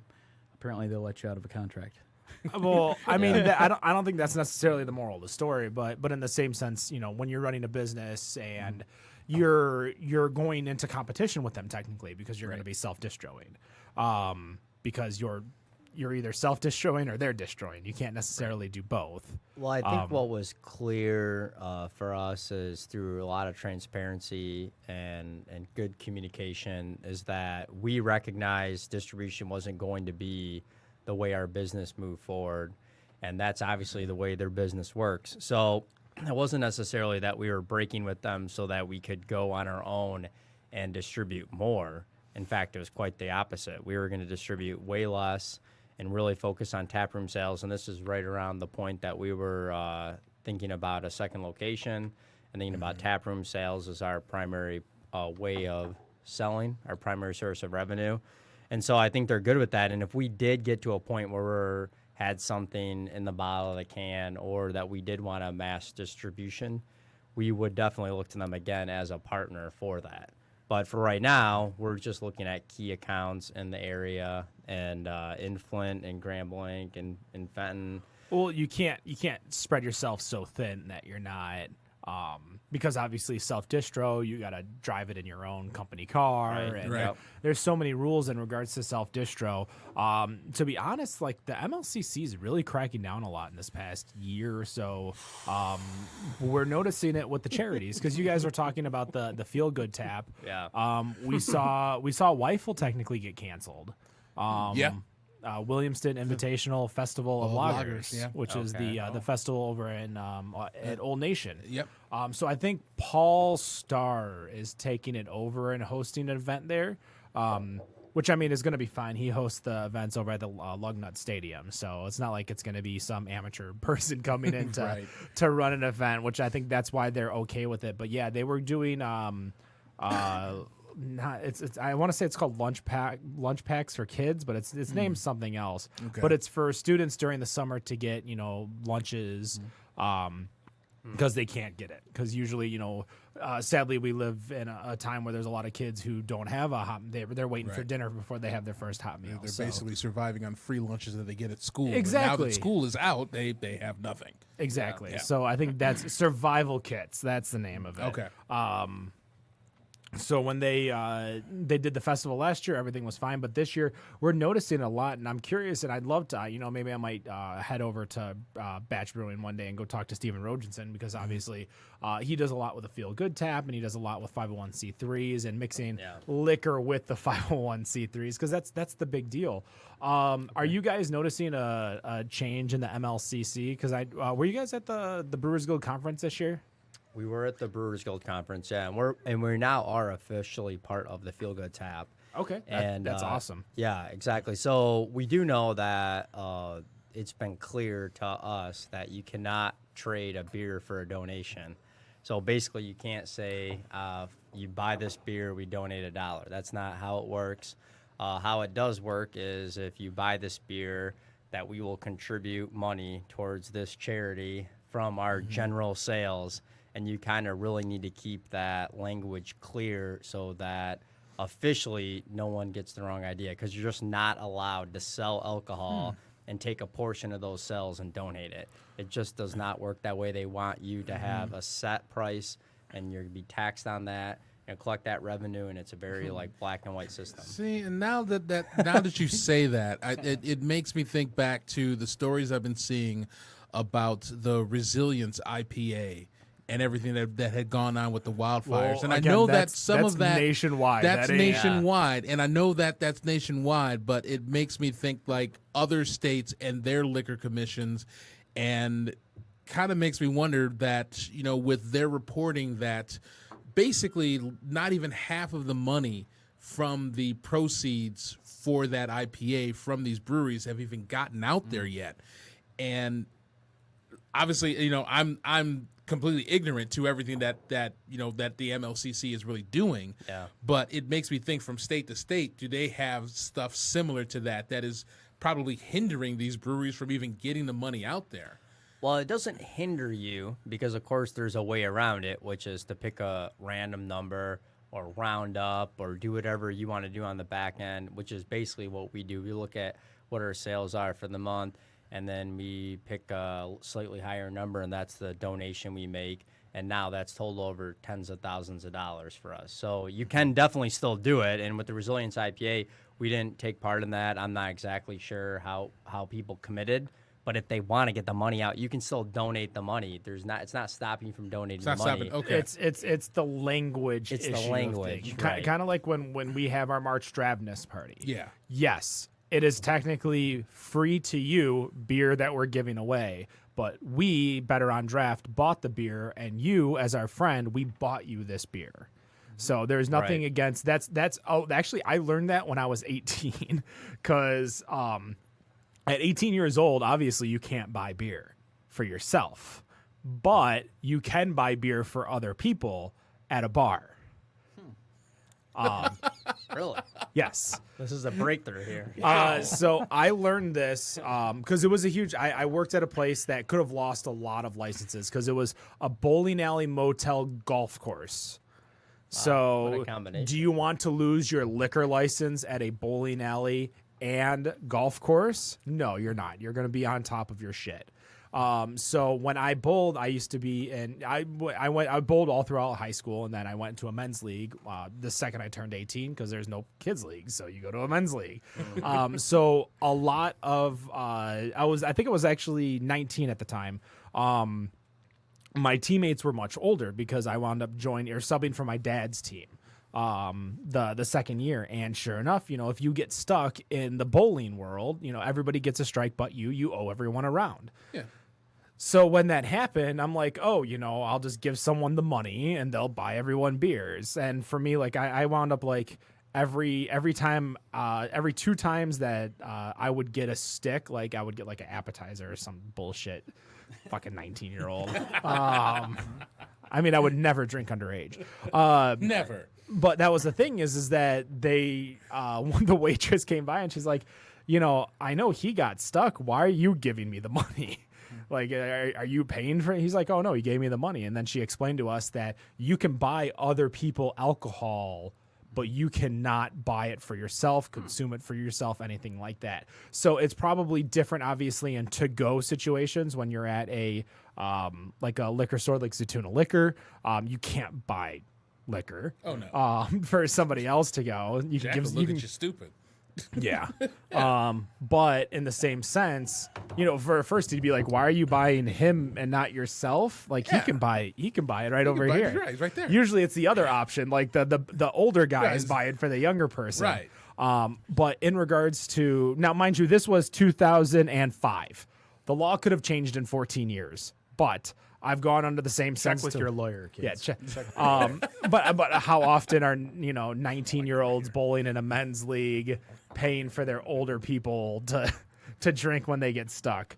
It's a shame. Nick, is this the original or is this is a Scotch? I have is it. a Scotch. I'm Scotch, I'm okay. not gonna lie. The Scotch was the best beer, the worst distilled. Really? Oh, you had No. it distilled. Okay. Are you kidding me man, right I now? love Yeah, the that's distillate. what's in this. A lot of it's into this glass right here. Okay. Okay, good. The basic, honestly, the base it goes in order of what we drank. Great feedback. Basic, the cider, Cider. and then the Scotch. In regards to the liquor, but in regards to the beer itself, the Scotch won.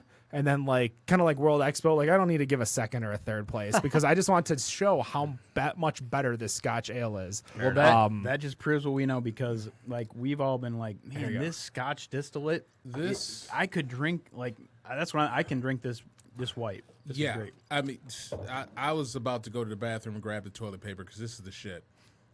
Right here. I see what you did there. This is amazing. This I is just fucking like amazing. the layers of it. It's so Exactly. nice. Everything. It is. Oh man. So All right. Well, I'm curious what was off-putting about it. I think it's a little too. I'm getting a lot of little wheat forward in regards to the mouthfeel. I'm getting a lot of heat in the beginning, the middle, and the end. And For Scotch, that's where it That's needs true. to be. That's true. That's all true. but not something that I want. Yeah, no, it's not something what you want, but for Scotch, that's where it should be. Yeah, It should be all the way through. I've had plenty of Scotch, whether I liked it or not. But in regards to if I'm going to your brewery, to your distillery, I'm going over to Virginia Park in Detroit, and I want something, I'm definitely ordering the basic. Right away. All right. If you're out of the basic, I'm going towards the brandy. That brandy, the cider, fucking amazing. And I mean the Scotch is good, but I'd rather have the Scotch beer before I have the Scotch liquor.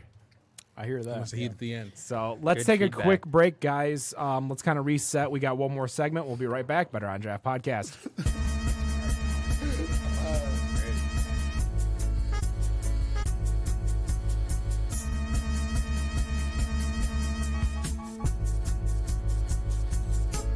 I say anything, Cusack. No news, let's do that, cause that's good. Who's that? How can I know John Cusack? You whack. You whack. Set. How can I know John Cusack? You whack.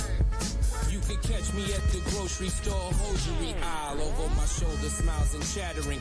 Trying to find the pads with wings, the right brand of rice bran. Brandishing the nicest price tag. Just make sure it's organic, gluten free, and comes from Iceland. More in common with Streisand and Seinfeld, the most to rhyme well. More comfortable in delis and wine cellars and at the shelter. Eat, smelt, and gefelter with Sarah Michelle Gellar's assistant. All my relatives distant. Always felt like a misfit. Now I miss shit. Like eating Bisquick at Count Chocula. Been having super high cholesterol since colostrum. My intelligence, the benefit of my genetics. But the cost of them is feeling I'll be accosted in a Holocaust every autumn. Official stories never bought them. Swimming in white water with Hillary Rodham while Bill went with Sodom to Nolan Richardson's office. Watching Corliss Williamson jogging in hog heaven. Augment the nog head trip with nuggets and chocolate. Cogswell Cogs, Gracely Boggs, Spacely Sprockets. With only change in our pockets, it only changes in pockets. Gentrification, the pain and the coccyx, the coxswain is intoxicated. Headed straight for the rocks. Rocks is straight, it still blocks the concentration. Constellation at the top of the Pontchartrain. Who could really say, kid? I say anything, Cusack. No news, let's do that, cause that's good. Who's that? How can I know John Cusack? You whack. You whack. Set. How can I know John Cusack? Yeah. It's that Kurt Cobain, he did it for the corny love. So it's fuck, so we scoring drugs out the front door of clubs. Of which we might see a portion of large, extra large, cause I'm sort of chub. I'm giving y'all raised hands more to touch. Somebody's in the kitchen with the Dynacore, order up. I'm trying to break down these borders before I shuffle off this mortal clutch.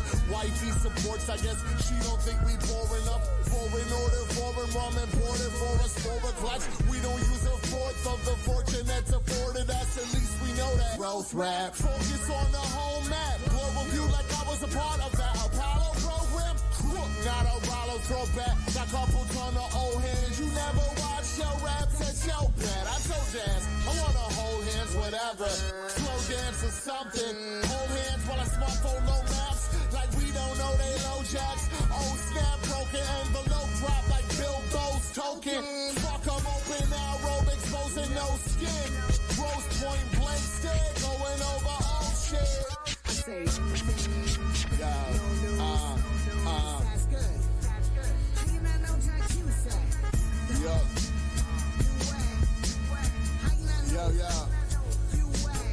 I say anything, Cusack. No news, let's do that, let's do that, let's do that. How can I know John Cusack? You whack. Set. How can I know John Cusack? You whack. Say anything, Cusack. No news, let's do that, cause that's good. Who's that? How can I know John Cusack? You whack, you whack, you whack. So how can I know John Cusack? Okay, buddy. I was just trying to cheer us up, so go ahead.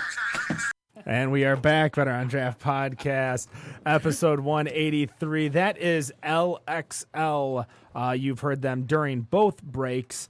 while they are not part of it, but obviously our music breaks are always sponsored by the Ferndale Set. Go check out the Ferndale Set on YouTube as well as Facebook. Plenty of other places you could see great local Michigan music over at the Ferndale Set. So I got pour. Did you guys get a chance to get a pour of the what is this, the bourbon? No, this is the whiskey because it's rye. No, that was only That was only you. That was only me. That was Oh, a special. I feel special. That's the corn green bill. That's the bourbon thing. That we all like the scotch, so we were good with that. But you know. So Jeez. I like it. I think I'd want it on the rocks though. Well, I think it needs to be in a barrel for about 10 years, personally. I mean, that maybe. I don't know what a barrel in 10 years would do just because I'm dumb. But in regards to drinking it now, like if I had a little chill in there, I think it would allow me to sip. Like I think so minus the third one, so the Scotch one. I would want ice in all of these because my problem is that I need it chilled so I can drink it slower. Because I would sip the shit out of this, drink it, and probably black out within 2 hours. Easy.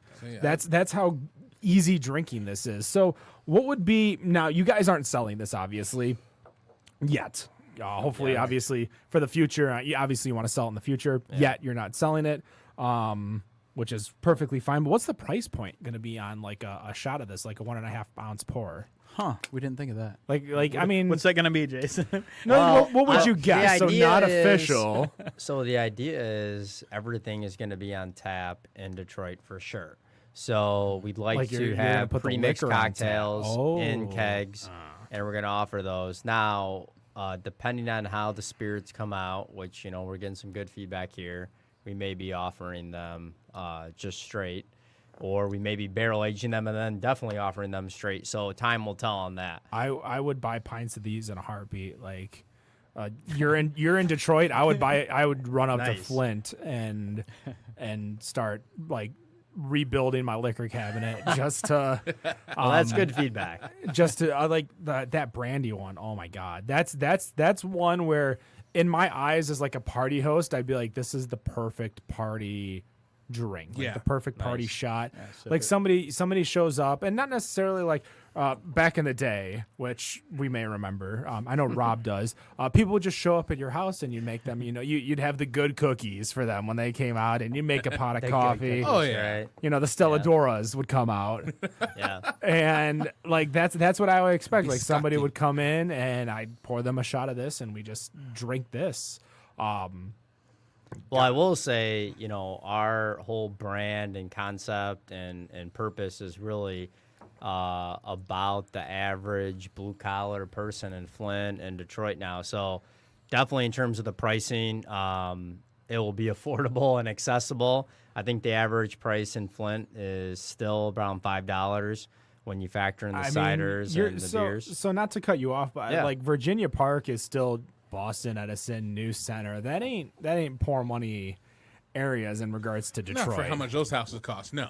No, that's those are a little more Sure. like you don't even have the blue collar there anymore. The Sure. blue Well, collar- Genesee County is one of the 4th or 5th wealthiest counties in the state of Michigan, despite the fact that obviously we live in a city of Flint that faces a lot of challenges. So it's a two extreme ends that are heavily populated. So it's good news for the people that can afford it. And meanwhile, we'd also want to be affordable for the people on the other end. I'm just saying that's our thinking. So in terms of the pricing, we don't have a pricing yet, but it's going to be accessible. Yeah, and So- I think for the area that you're going to be in, for those residents, there really isn't much for them to, you know, for options. Obviously, you will be there.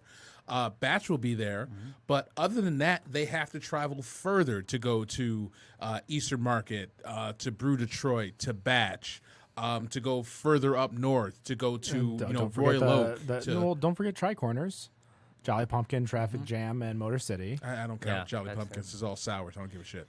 Oh, man. That's there.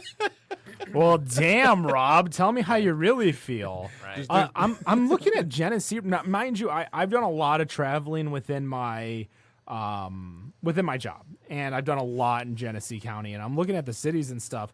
How is it the 5th Well, don't quote me, to be clear, but I know I heard something to that effect a few years ago. Obviously, there's a lot of legacy money there from the industry. The communities of Fenton, Grand Blanc, Flushing, there is a lot of money there still.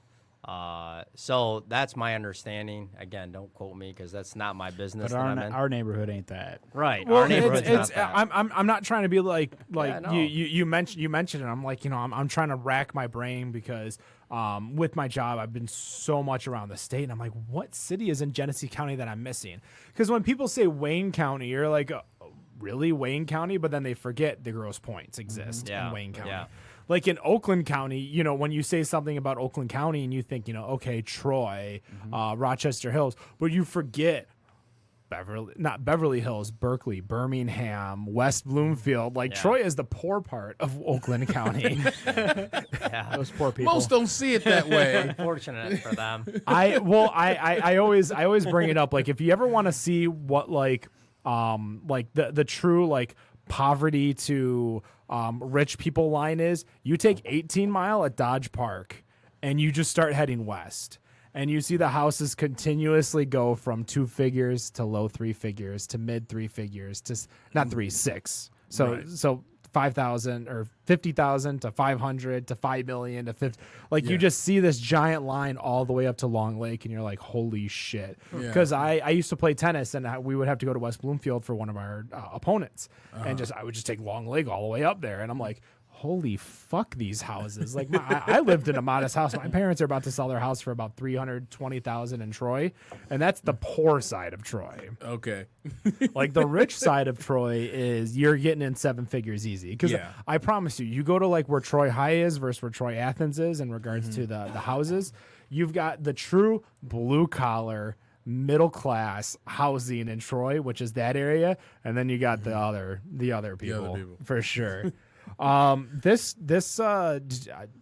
he pass it around? Because this is actually pretty good. Like I'm getting, I like the Scotch one better. That's kind of where I am. I think this one, just needs a little ice. I guess for me, I feel like I want the barrel on this one. Yes. Because like right at the beginning, it's just like, for me, it's corn overload. Yep. And then it kind of kicks in to where it's like, okay, this is manageable. Like I almost want to just like, not to like disrespect it or anything, but like I just want to go over to the counter, grab some amaretto to kind of sweeten it a little bit. Well, this is the thing about white whiskey. Like, it's not widely consumed because you need to put it in a barrel. It needs to do its thing. I mean, it's kind of like one of those things, like and obviously Ken has been dieting, and I kind of went back to it, and it's kind of one of those things where when you're so used to having coffee with sugar and cream, and then all of a sudden you start having coffee black, and it's like you start to like man, I don't like this taste, and then you start to build a flavor for it and start to enjoy the beans and just the water as it is. And I think this is kind of one of those things where I feel like while I'm not certain about it and that there's so much corn up front, that it still feels like it's something that I could get used to and that I could still enjoy. It's just like it's something I'm not familiar with. And I think there's a reason that 95% of this whiskey is consumed after it's aged at least 3 years. I mean, that's the reason. So we brought that today because it's a good starting point. It's a bourbon mash bill, and when you compare it to the other 3 that we've had there, which are literally distilled beer and cider, that's where it gets interesting because it's like, yeah, I can see where it's different than that, but this is just the traditional, bourbon has to be over 50% corn. And then typically you're going to distill this. This is moonshine or white whiskey, and then you're going to put it in a barrel as it should be. And by the way, we're going to do that, but that's going to be a few years away. So in the meantime, we're going to either appreciate it for what it is in its young state, or we're going to mix it with some fruit or make it a cocktail, as people that are into vodka tend to do.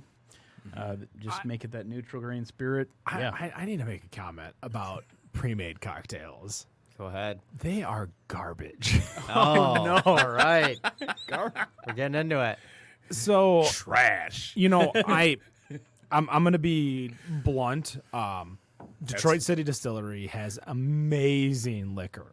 Agreed. I have had their liquor. I have had their cocktails. I have had so much from them that this is the only bad part I've ever had from them. So I went to a event over at the Whiskey Tasting House for Detroit City Distillery. So it's over the Stroh's Ice Cream where Detroit Vineyard is. There's also the Detroit Distillery Whiskey Tasting Room.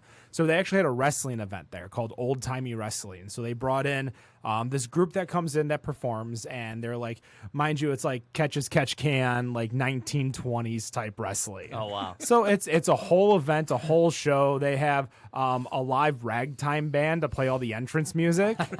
At one point, they actually, so I know a lot of the local talent, and they brought in local talent to do like the FBI versus the Purple Gang as a match. So it was a blast, but they had all of their liquor was pre-made cocktails. And it was a pre-made old fashioned and a pre-made mule. And the mule was okay. The old fashioned I stomached just because it was so bad, but I bought it. So I'm a rarity when I drain pour something. Right. Okay, so fair. Have you had the pre-made cocktails at Grey Ghost? I have not, no. All right, we should go there. And then, like, I feel like that's the gold standard from my experience. And For pre-made cocktails. yes, Grey And Ghost. they usually have a couple, 3 on tap, and I do.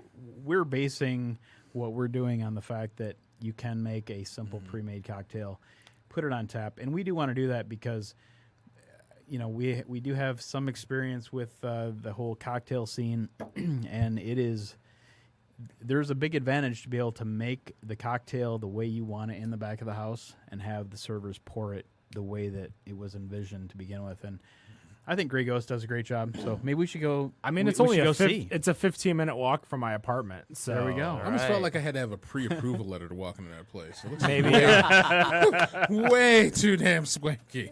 maybe take a bird over there for sure. Maybe my privilege is showing here. You're there. You're there on business. Walk in and Right. like, Yeah, I tried walking in there one maybe time. you would look better in a t-shirts.beer type apparel. You come Really? in, you wear some t-shirts.beer swag, maybe some swag for like the Michigan Beer Box. Yeah. You'd be like, hey guys, Michigan Beer Box, I'm awesome. You're just gonna let me in. Yeah, And yeah. they would probably Exactly. just, they'd open the doors, they'd give you the VIP suite, somewhere in the back so nobody would see you, and they would just, charge you double for liquor. Yeah.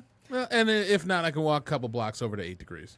I mean, eight Right. true. 8 Degrees is good. I went there on their whiskey discount day.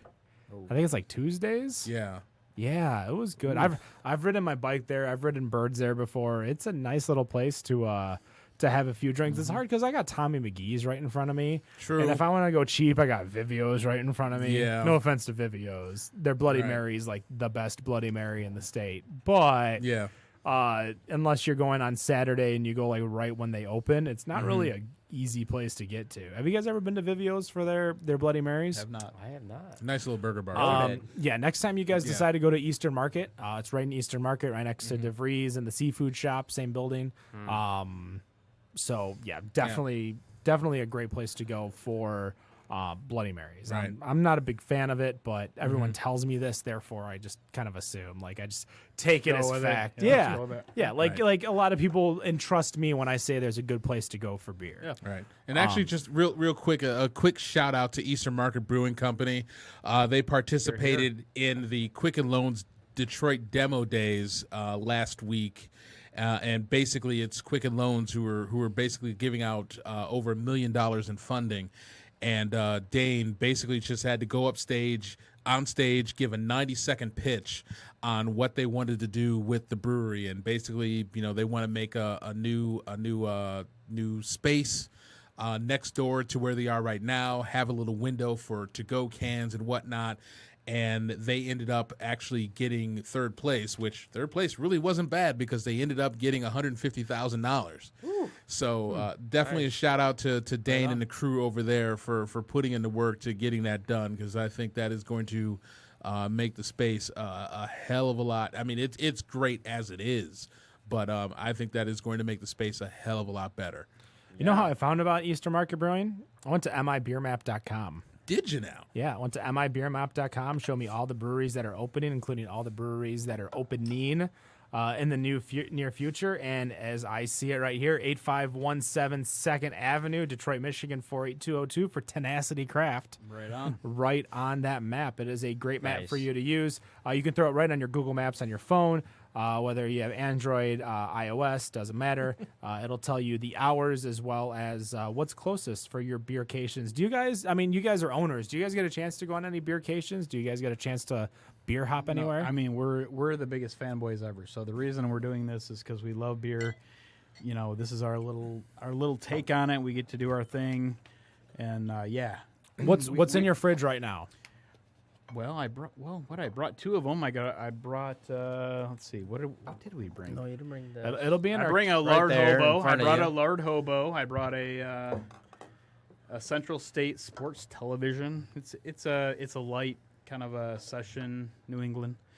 But anyway, I want to talk about this mead here. Yeah. Bring that over. Yeah. That's fine by me.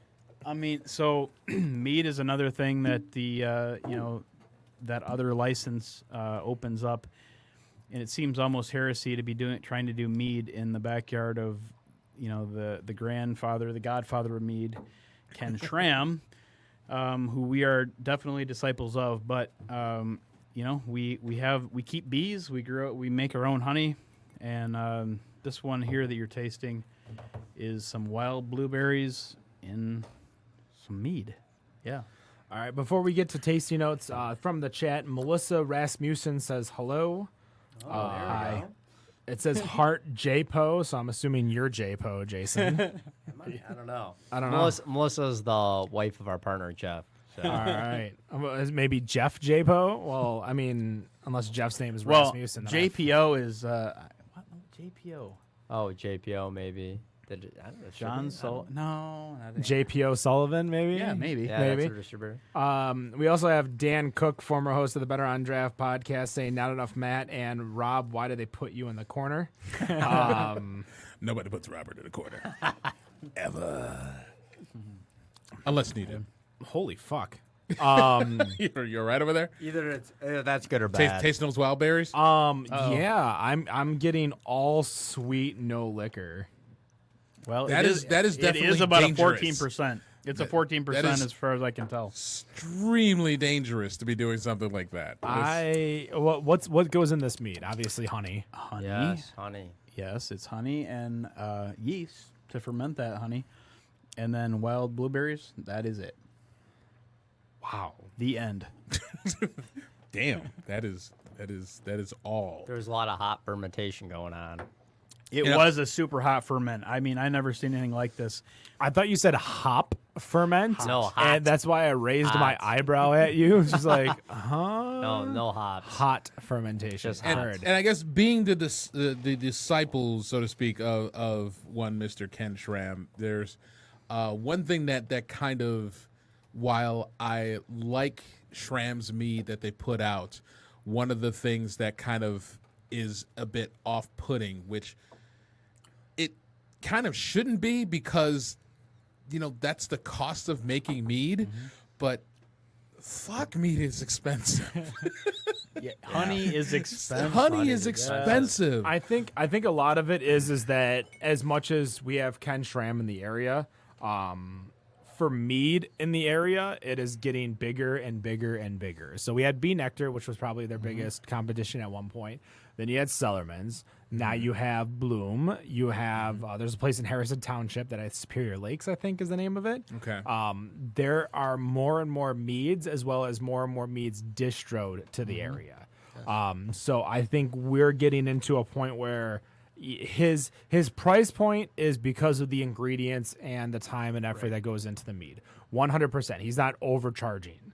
But no, I don't think so. It's I didn't say you were saying that. but it does kind of, with the off-putting. amount, it's off-putting, but it's like you said, is that the fact that there wasn't really that much it's always tough to say competition because it doesn't never feels like, especially in the craft beer world, especially here in Michigan, that it's not competition. It's always collaboration. And it's that all of the breweries love to work together. I'd say about 80%.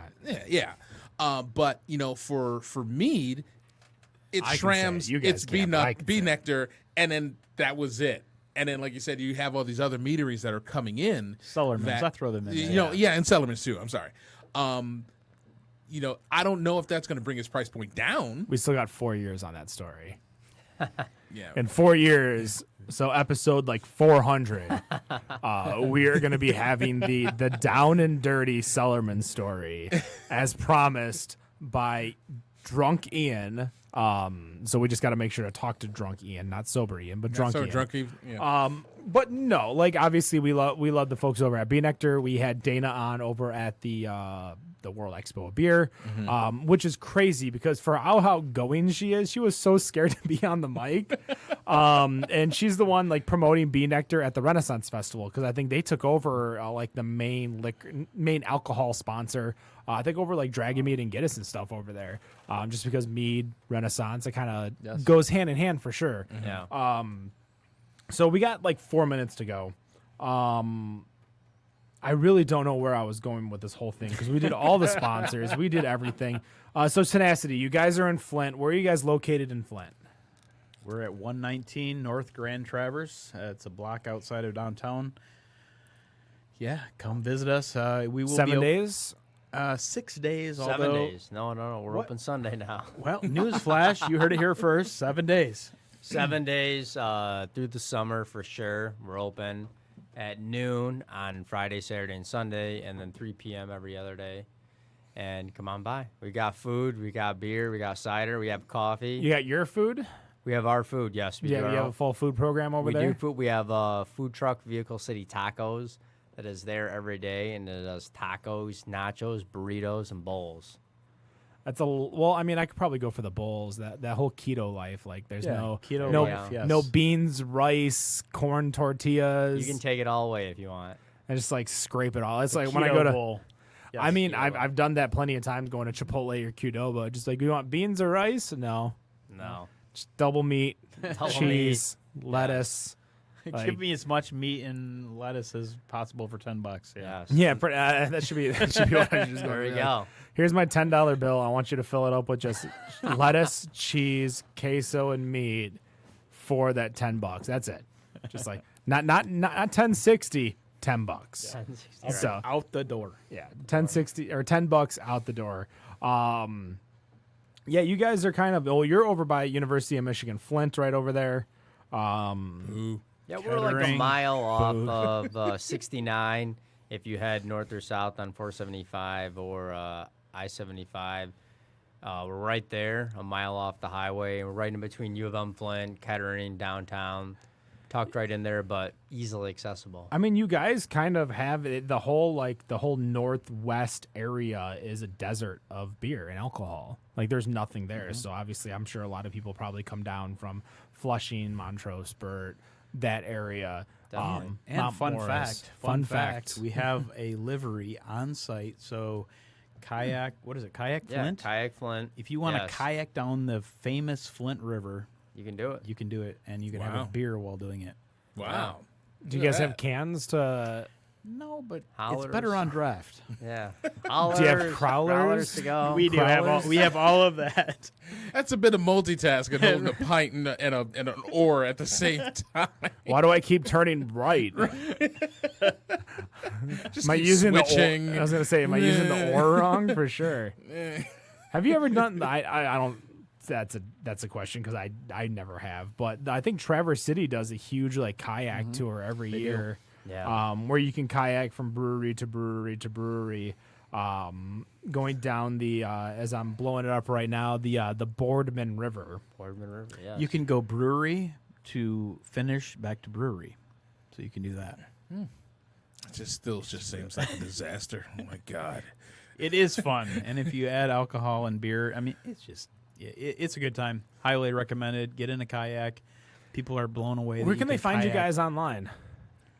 Tenacity Brewing, Tenacity Craft, We're on Facebook, Twitter, Twitter. Instagram. Yes. The things. Untapped, We've been obviously. posting. This is already on there. Yep. So Your they can Facebook look posts up. every time you guys do yoga and trivia and Yeah, so Tenacity Brewing is everything happening in Flint, and then Tenacity Craft will be everything happening in Detroit. it's a good way to easily separate them without Definitely. like just adding a city to it. It's like, Yeah. oh, Tenacity Brewing Yep. Flint, Tenacity Brewing Detroit. Right. Yeah. So you guys are still planning 2019 opening over in the Virginia Park area. Guys, thank you so much for coming out. Thank Thank you. you. We appreciate it. Definitely. fun. We're gonna try. I've got the mixture of all the liquors Oh, wow. All right. right here. That is a hefty glass. Don't my friend. Yelp that review, please. Yeah, no kidding. But that's gonna do it for us. Matt is off. Nick is off. Me and Rob here. We will be back next week. So we will be here next week. We're not going to be gone for the final Friday this week, but we'll be here next week. Better on Draft Podcast, and no matter what you think of your beer, we think it's better on. What? Too many brandies. No, it's not. I think everyone's starting to do that now. Better on Draft. Have a good night. Peace.